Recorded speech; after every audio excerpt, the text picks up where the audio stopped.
आप देख रहे हैं न्यूज जब बोलेगा हिंदुस्तान।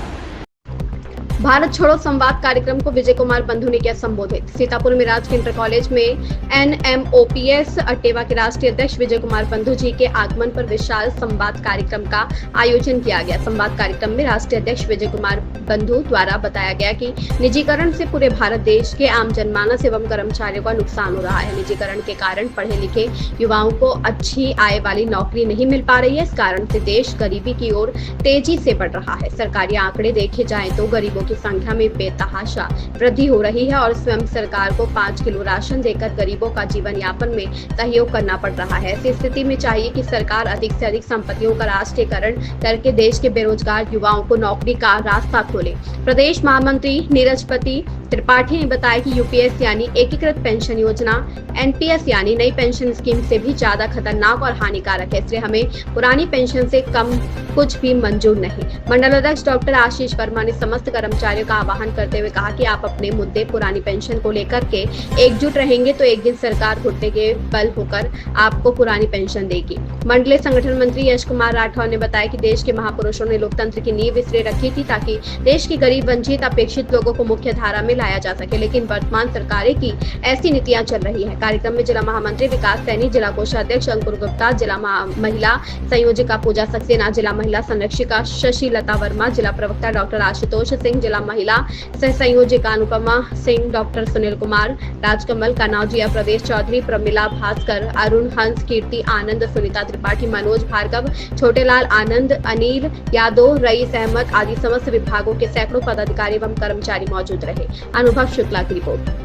नमस्कार, मैं हूं राजा करण सिंह और आप देख रहे हैं न्यूज जब बोलेगा हिंदुस्तान। आज सीतापुर के कॉलेज में लोग मौजूद हैं जहां पर हमारे बीच में दीन बंधु जी हैं जो चर्चा करेंगे, जो शिक्षा को लेकर के बात की जाती है यहाँ पर। तो देखते हैं क्या यहाँ पर किस तरीके से जो कार्यक्रम हुआ है, क्या इसका उद्देश्य था और किस तरीके से संघर्ष किया जा रहा है।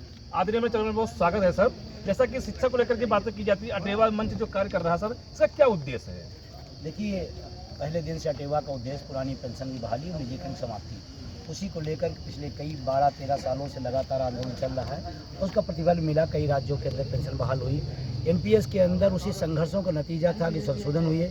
फिर जब हमारी दिल्ली में रैली हुई तो NPS जैसी व्यवस्था को जो बहुत बढ़िया बताई जाती थी उसको बदल करके UPS जैसी व्यवस्था लाई गई जो उससे भी घटिया है। हम उसका समर्थन नहीं करते, लेकिन मेरी लड़ाई हूबहू पुरानी पेंशन के लिए है। और अभी जिस तरह से अभी एक आदेश आया बेसिकली के लिए मर्जर की व्यवस्था, ये शिक्षा विरोधी है, शिक्षक विरोधी है और इस देश का भविष्य का विरोधी है। क्योंकि जब स्कूल हम मधुशालाएँ गांव-गांव पहुंचा सकते हैं तो स्कूल गांव-गांव क्यों नहीं खुलवा सकते हैं? और जो खुले उनको बंद करने की, मतलब ये कितनी अनहोनी घटना। खोलने की बात छोड़ो, बंद करने की बात की जा रही है। और अगर मैं कहता हूँ कि अगर छात्र संख्या कम है तो उसके उपाय तमाम है, उसके उपाय ढूंढे जाए।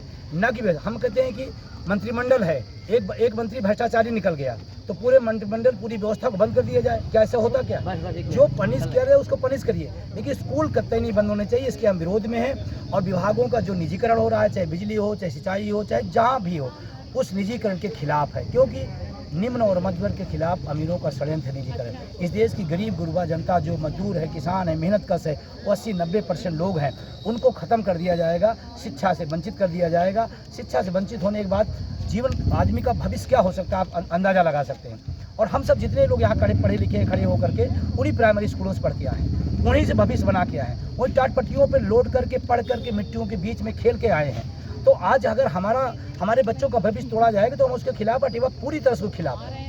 सर, सरकार से मुख्य मांगे क्या हैं आज? देखिए, हमारा है कि पुरानी पेंशन बहाल हो, निजीकरण समाप्त हो, रोजगार दिया जाए। लाखों पद विभागों में खाली पड़े हैं। अभी रोजगार का आंदोलन चला, हमारे एक साथी वहाँ रजत सिंह ने एक आंदोलन चलाया। फिर जब उसको लगा कि आंदोलन बहुत व्यापक हो गया तो फिर सोचो कि रोजगार की व्यवस्था कैसे, तो स्कूल ही बंद कर दें। तो हम शिक्षक कम दिखाएं कि हमारे पास स्कूल इतनी है इसलिए शिक्षक कम है। रोजगार दीजिए। मंत्रिमंडल में एक पद नहीं खाली रहता है, मुख्यमंत्री का पद। मैं पॉलिटिकल साइंस का टीचर हूँ, पॉलिटिकल साइंस पढ़ाया और पढ़ाता हूँ। मुख्यमंत्री पद संवैधानिक होता है, डिप्टी CM जैसा कोई पद हमारे यहाँ नहीं। आप अपने पद बढ़ा रहे हो और हमारे पद खत्म कर दो। हिम्मत हो 2 डिप्टी CM के पद, फिर पता चल जाएगा क्या होता है। तो आप अनावश्यक अनाधिकृत पद बढ़ाओगे अपने लिए और हमारे पद जो है समाप्त करोगे, ये गलत है। सर, हमारे चैनल के माध्यम से जो सरकार है, आवाम में क्या क्या संदेश देना चाहेंगे आप? देखिए, आप सब जैसे तमाम सारे यूट्यूबर हैं उनके माध्यम से इस देश का जो लोकतंत्र है आज खड़ा हुआ है। मैं आपको भी इसके लिए धन्यवाद देना चाहता हूँ। और जो मेन थीम की मीडिया है, शायद वो अपने कर्तव्यों को या अपने चीज़ों को भूल चुकी है।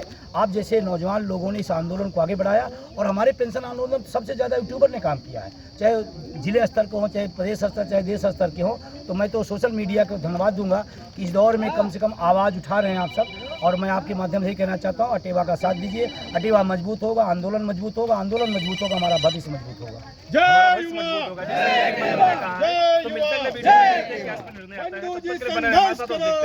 न्यूज़ जब बोलेगा हिंदुस्तान।